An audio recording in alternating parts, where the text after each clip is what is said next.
कान्हा, ओ कान्हा, नहाई-नहाई करोगे तुम? नहाई-नहाई करोगे ठंडे-ठंडे पानी से? कमी हुई है मेरे कान्हा को। चलो अब नहाई-नहाई कर लेते हैं जल्दी-जल्दी, हैं? फिर पूजा भी करनी है, हैं? फिर आपको कूलर में बिठा दूँगी, गर्मी लग रही होगी आपको तो, हैं? चलो नहाई-नहाई कर लेते हैं मेरा कान्हा। मेरा तो प्यारा सा कान्हा है, नहाई-नहाई कर लेता है। छोटा-सा माधव है ये, छोटा-सा। कितनी अच्छी तरह नहाई-नहाई कर लेता है। ठंडे-ठंडे पानी से नहाई-नहाई करता है मेरा कान्हा। हैं कान्हा? ओ मेरा कान्हा। नए-नए कपड़े पहनेगा मेरा कान्हा, हैं? अच्छे-अच्छे कपड़े पहनाऊँगी मैं अपने कान्हा को। कन्हैया, राधे-राधे बोल दो। कन्हैया, मेरा छोटा-सा लड्डू। मेरे कान्हा का तौलिया भी आ गया। आज मैं मेरे कान्हा को तौलिए में लपेट दूँगी।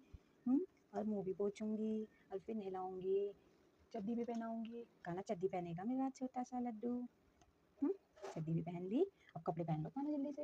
हाँ, अच्छे-अच्छे कपड़े पहन लो। देखो कितनी सुंदर ड्रेस है, येलो कलर की है। हाँ, आपने निकाली है मेरी नई-नई ड्रेस। हैं? हम तो फटी-फुटी पहनते हैं, हम अपने कान्हा को नहीं पहनाते हैं। जैसे हमारे अद्दू पहनता है नए-नए कपड़े, ऐसे ही हमारा कान्हा भी नए-नए कपड़े पहन लेगा। है ना कान्हा? और फिर घूमने-घूमने भी जाएगा मेरा कान्हा, नई-नई ड्रेस पहन के। है ना कान्हा? चलो, पिन अप भी हो गया।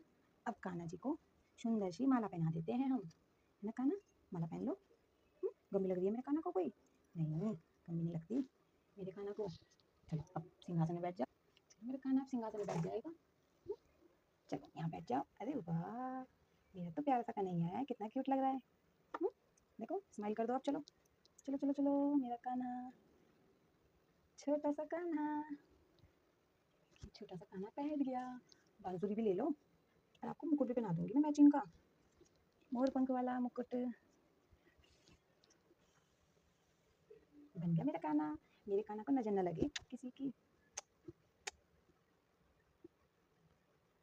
आज मैं एकादशी है, देवस्यानी एकादशी है, तो आज मैं आपको देवस्यानी एकादशी की कहानी सुनाऊंगी। देवस्यानी एकादशी क्यों बनाई जाती है, तो चलिए हम पढ़ लेते हैं एकादशी व्रत की किताब में से। आज देवस्यानी एकादशी है, इसकी कथा सुनाऊंगी मैं आपको। तो आप हमारे साथ बने रहिए और हमारी वीडियो को एंड तक जरूर देखिए एंड हमारे चैनल को सब्सक्राइब कीजिए। तो चलिए हम स्टार्ट करते हैं देवस्यानी एकादशी की कथा। देवस्यानी पद्मा एकादशी आषाढ़ शुक्ल पक्ष। धर्मराज युधिष्ठिर बोले हे भगवान, आषाढ़ मास के शुक्ल पक्ष की एकादशी का क्या नाम है और उस दिन कौन से देवता की पूजा होती है तथा उसकी विधि क्या है, इसे विस्तार पूर्वक कहिए। श्री कृष्ण भगवान बोले, हे राजन, एक समय नारद जी ने ब्राह्मण जी से यही प्रश्न पूछा था। तब ब्राह्मण जी बोले कि हे नारद, इस एकादशी का नाम पद्मा है, इसका व्रत करने से विष्णु भगवान प्रसन्न होते हैं। मैं यहाँ एक प्रेरणानिक कथा कहता हूँ, ध्यान पूर्वक सुनो। सूर्यवंशी मांधात नामक का एक राजश्री था। एक समय उस राजा के राज्य में 3 वर्ष तक जल नहीं बरसा, जिससे राज्य में अकाल पड़ गया और प्रजा अन्न की कमी के कारण अत्यंत दुखी रहने लगी। एक दिन प्रजा राजा के पास जाकर प्रार्थना करने लगी, हे राजन, संसद विष्ट के शिष्टा का मुख्य कारण वर्षा है। इसी वर्षा के अभाव से राज्य में अकाल पड़ गया है और अकाल से प्रजा मर रही है। हे राजन, आप कोई ऐसा उपाय बताइए जिससे हम लोगों को दुख दूर हो। इस पर राजा मानधाता बोले कि आप लोग ठीक कह रहे हैं, वर्षा से ही अन्न उत्पन्न होता है। वर्षा के ना होने से आप लोग बहुत दुखी हैं। राजा के पापों के कारण ही प्रजा को दुख भोगना पड़ता है।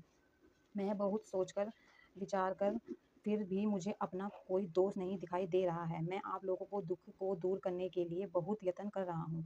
ऐसा कहकर राजा मानधाता भगवान की पूजा कर कुछ मुख्य आदमियों को साथ में लेकर वन को चल दिए। वहां वह ऋषियों के आश्रम में घूमते घूमते अंत में ब्राह्मण के पुत्र अंगिरा ऋषि के पास पहुंचा। वहां मुनि अभी नित्यकर्म से निवृत्त हुए थे। राजा ने उनके सम्मुख प्रणाम किया और मुनि ने उनको आशीर्वाद दिया और बोले, हे राजा, आप कुशल पूर्वक तो हैं तथा आपकी प्रजा भी कुशल पूर्वक होगी। आप इस स्थान पर कैसे आए सो कहिए। राजा बोले कि हे महर्षि, मेरे राज्य में 3 वर्षों से वर्षा नहीं हो रही, इससे अकाल पड़ गया है और प्रजा महान दुख भोग रही है। प्रजा के कष्ट को दूर करने के लिए कोई उपाय बतलाइए। इस पर वह ऋषि बोले, हे राजन, यह सतयुग सब युगों में श्रेष्ठ है। इसमें धर्म के चारों चरण सम्मिलित है, अर्थात इस युग में धर्म की सबसे अधिक उन्नति होती है। इस युग में ब्राह्मणों को तपस्या करना तथा वेद पढ़ना ही मुख्य अधिकार है। परंतु आपके राज्य में एक शूद्र इस युग में भी तपस्या कर रहा है। इस दोष के कारण आपके राज्य में वर्षा नहीं हो रही। यदि आप प्रजा को भला चाहते हो तो शूद्र को मार दीजिए। इस पर राजा बोले कि हे मुनीश्वरों, मैं इस निरपराध तपस्या करने वाले शूद्र को नहीं मार सकता। आप इस दोष से छूटने का कोई अन्य उपाय बताइए। तब ऋषि बोले, हे राजन, यदि तुम ऐसा ही चाहते हो तो आषाढ़ मास से शुक्ल पक्ष की पद्मा एक नाम की एकादशी का विधि पूर्वक व्रत करो। इस व्रत के प्रभाव से तुम्हारे राज्य में वर्षा होगी और प्रजा सुख पाएगी, क्योंकि इस एकादशी का व्रत सब सिद्धियों को देने वाला और समस्त उपदों को शांत करने वाला है। इस एकादशी का व्रत तुम अपनी प्रजा के सेवक तथा मंत्रियों सहित करो। मुनि के वचनों को सुनकर राजा अपने नगर को वापस आया और उसने विधि विधान पूर्वक प्रदा एकादशी का व्रत किया। इस व्रत के प्रभाव से राज्य में वर्षा हुई और मनुष्य को सुख पहुंचा। इसलिए यह व्रत सबको करना चाहिए। यह व्रत इस लोक में भोग और परलोक में मुक्ति देने वाला है। इसकी कथा पढ़ने से व सुनने से मनुष्य के समस्त पाप नष्ट हो जाते हैं। इस एकादशी को देवशयनी एकादशी भी कहते हैं और इस व्रत को करने से विष्णु भगवान प्रसन्न होते हैं तथा मोक्ष की प्राप्ति के लिए भी मनुष्य को यह व्रत करना चाहिए। चतुर्मास्य व्रत में इस एकादशी के व्रत से शुरू किया जाता है। मैं आपको इसका कथा सार सुनाऊंगी। अपनी किसी समस्या से छुटकारा पाने के लिए किसी दूसरों का असहित नहीं करना चाहिए। अपनी शक्ति से ही भगवान और पूरी श्रद्धा और आस्था रखकर संतों के कथा अनुसार सत्य कर्म करने से बड़ी बड़ी विपदाओं से छुटकारा मिल जाता है। तो देखिए हमारी कथा खत्म हो चुकी है। तो आप बताना कमेंट करके कि आपको हमारी ये कथा, एक देवशयनी एकादशी की कथा कैसी लगी। और हमें सब्सक्राइब कीजिए, प्लीज़ प्लीज़ प्लीज़ हमें बहुत सपोर्ट दीजिए। चलिए अब हम चलते हैं तुलसी के पेड़ की पूजा करने। चलिए अगली वीडियो में मिलेंगे आपके साथ, तब तक के लिए राधे राधे। जय गणेश जय गणेश जय गणेश देवा, माता जाकी पार्वती पिता महादेवा। एक दंत दयावंत चारि भुजाधारी, मस्तक सिंदूर सोरे मुझ की सवारी। अंधे को आँख देत कौरिन को काया, बाझन को पुत्र देत निर्धन को माया।